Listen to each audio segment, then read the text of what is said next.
আসসালামু আলাইকুম প্রিয় শিক্ষার্থী বন্ধুরা। এইচএসসি ২০২৪ সালের ভূগোল পরীক্ষার অর্থাৎ ভূগোল প্রথম পত্র ফাইনাল সাজেশন আজকের ভিডিওটাতে তোমাদের কাছে শেয়ার করব।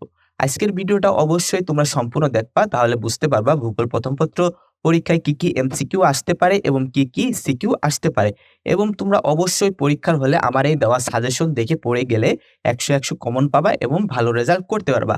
আর তোমাদের একটা বিষয় বলে রাখি যে প্রথম পত্র দ্বিতীয় পত্র মিলে কিন্তু রেজাল্ট হয়। তোমরা কিন্তু এই ভেবো না প্রথম পত্রে ভালোভাবে পড়ে শুনে যেয়ে রেজাল্টটা ভালো করলে আমাদের রেজাল্টটা ভালো হবে, দ্বিতীয় পত্রে খারাপ করলে কোনো সমস্যা হবে না। কিন্তু বিষয়টা ভাবতে গেলে এরকম না। তোমাদের প্রথম পত্রের রেজাল্টটা ভালো করতে হবে, দ্বিতীয় পত্রের রেজাল্টটা ভালো করতে হবে। তা না হলে তোমাদের রেজাল্টটা কিন্তু দুর্বল হয়ে যাবে, অর্থাৎ তোমাদের পয়েন্ট কম আসতে পারে। ঠিক আছে? তাহলে আমরা কথা না বাড়িয়ে আজকের ভিডিওটা সম্পূর্ণ করি। আর ভিডিও শুরু করার আগে আরেকটা কথা বলে দিই যে তোমাদের যদি কোনো প্রকার সমস্যা থাকে তাহলে উক্ত আ ডিসপ্লেতে দেওয়া WhatsApp নাম্বার রয়েছে। এই WhatsApp নাম্বারে তোমরা অবশ্যই যোগাযোগ করবে এবং ডেসক্রিপশন বক্সে টেলিগ্রাম লিংক, চ্যানেল লিংক দেওয়া আছে। ওখানে জয়েন্ট হয়ে যাবা, প্রশ্ন করবা। অবশ্যই তোমাদের সমস্যার সমাধান করে দেওয়ার চেষ্টা করব আমি, তোমাদের রিফাত স্যার। ঠিক আছে?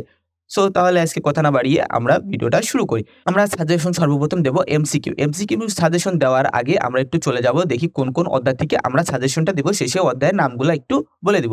যেখানে হচ্ছে বিষয়বস্তু হলো আমাদের কি ভূগোল প্রথম পত্র। ঠিক আছে? সাজেশন সাধারণ জ্ঞান এবং বহু নির্বাচনীয় ও নৈবেত্তিক। যেখানে অধ্যায়সমূহ রয়েছে ২ অধ্যায়, ৩ অধ্যায়, ৪ অধ্যায়, ৫ অধ্যায়, ৬ অধ্যায়, ৮ অধ্যায়, ১০ অধ্যায়। যেগুলো থেকে ১টি ২টি অধ্যায় বাদ দিলেও ৫টি প্রশ্ন কমন পড়বে। ঠিক আছে?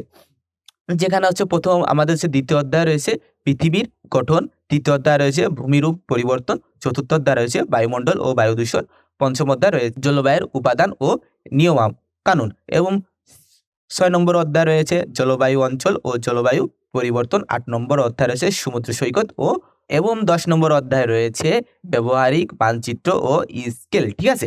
আর আমাদের হচ্ছে যে টিক হবে আমাদের বহুনির্বাচনীয়, অর্থাৎ বহুনির্বাচনীয় হবে ২৫ মার্কের এবং সিকিউ হবে হচ্ছে ৫০ মার্কের।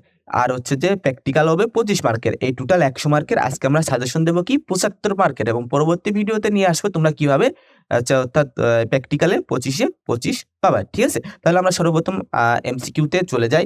ঠিক আছে? প্রথম আমরা এমসিকিউতে চলে আসলাম।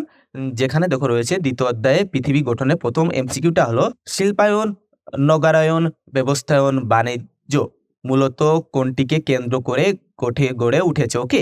শিল্পায়ন, নবায়ন, বাণিজ্যায়ন আর ব্যবসায়ন মূলত কোনটিকে কেন্দ্র করে গড়ে উঠেছে? সেটা হলো যে সময়, ভূমির উপর কেন্দ্র করে এগুলা গড়ে উঠেছে। যেখানে ২ নম্বর টিকটা হলো ১০০ ফুট উচ্চতা বিশিষ্ট টেবিলের আকৃতি প্রচ্ছন্ন ভূমিকে কি বলে? কি হবে? মালভূমি বলে। ঠিক আছে? প্রিয় শিক্ষার্থী বন্ধুরা, সবগুলো এমসিকিউ তো আর ধরে বলে দেওয়া সম্ভব না। আমি এগুলা স্কোর করছি। তোমরা আস্তে এগুলা টিক দিয়ে নিবা বা পড়ে নিবা। আর এইটার পিডিএফ ডাউনলোড লিংক আমরা ভিডিওর মাঝে বলে দিব। তোমরা সেখান থেকে ডাউনলোড করে নিবা। ঠিক আছে? প্রিয় শিক্ষার্থী বন্ধুরা, এখানে দেখো আমাদের দ্বিতীয় অধ্যায় থেকে টোটাল হচ্ছে যে টিক রয়েছে। দ্বিতীয় অধ্যায় থেকে টোটাল আমরা টিক দেখলাম ১৩ টা টিক রয়েছে, অর্থাৎ এমসিকিউ রয়েছে। আর এবং তৃতীয় অধ্যায় হচ্ছে ভূমিরূপ ও পরিবর্তন থেকে আমরা প্রথম এমসিকিউটা একটু পড়ি। গৃহগজনী আলোড়ন কিভাবে সংগঠিত হয়? খ নম্বর হচ্ছে অনুভূমির মাধ্যমে। ঠিক আছে? অনুভূমিক মাধ্যমে।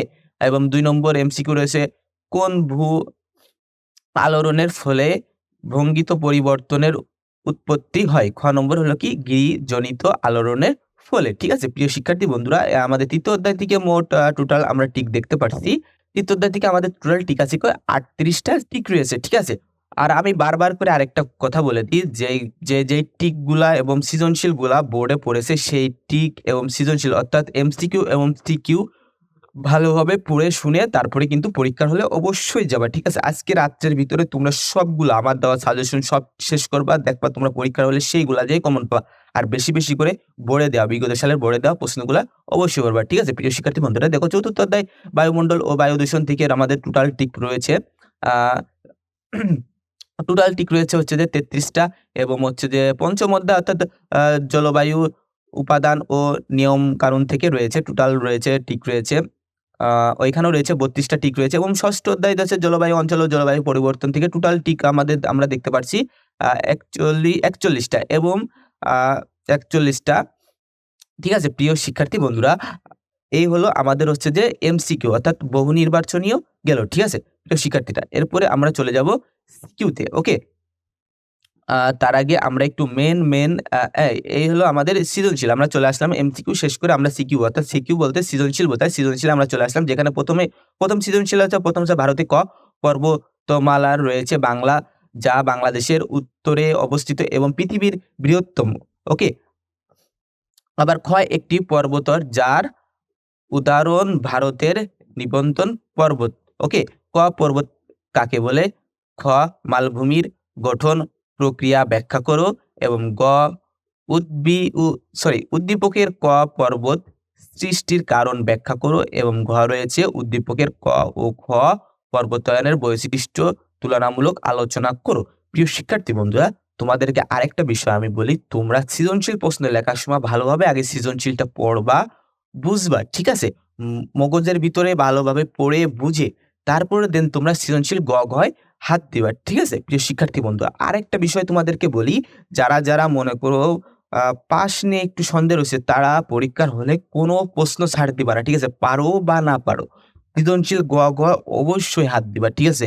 তাহলে তোমরা ইজিলি ভাবে পাস করে যেতে পারবা। আর বহু নির্বাচনীয় ভালোভাবে পড়ে যাবা, বহু নির্বাচনীয় পড়ে শুনে পরীক্ষার হলে গেলে তোমরা বহু নির্বাচনীও ভালো রেজাল্ট করবা, সৃজনশীলও ভালো রেজাল্ট করা। আর যারা পড়াশোনায় ভালো আছে তারা তো আরো ভালো রেজাল্ট করবা, ইনশাল্লাহ আমার দোয়া থাকবে। অবশ্যই আমাদের টোটাল সৃজনশীল আমাদের এখানে রয়েছে সব অধ্যায় থেকে মিল করে টোটাল এখানে দ্বিতীয় অধ্যায় থেকে রয়েছে 10টা, তৃতীয় অধ্যায় থেকে আমরা সৃজনশীল দেখতে পারছি এরকম 10টা 11টা মতো, এবং এইভাবে সম্পূর্ণ সব অধ্যায়ের সৃজনশীল আমরা এখানে সাজিয়ে গুছিয়ে দিয়েছি। তোমরা সবগুলো সৃজনশীল ভালোভাবে পড়ে শুনে পরীক্ষার হলে অবশ্যই যাবা, অবশ্যই তোমরা ভালো রেজাল্ট করবা, ঠিক আছে?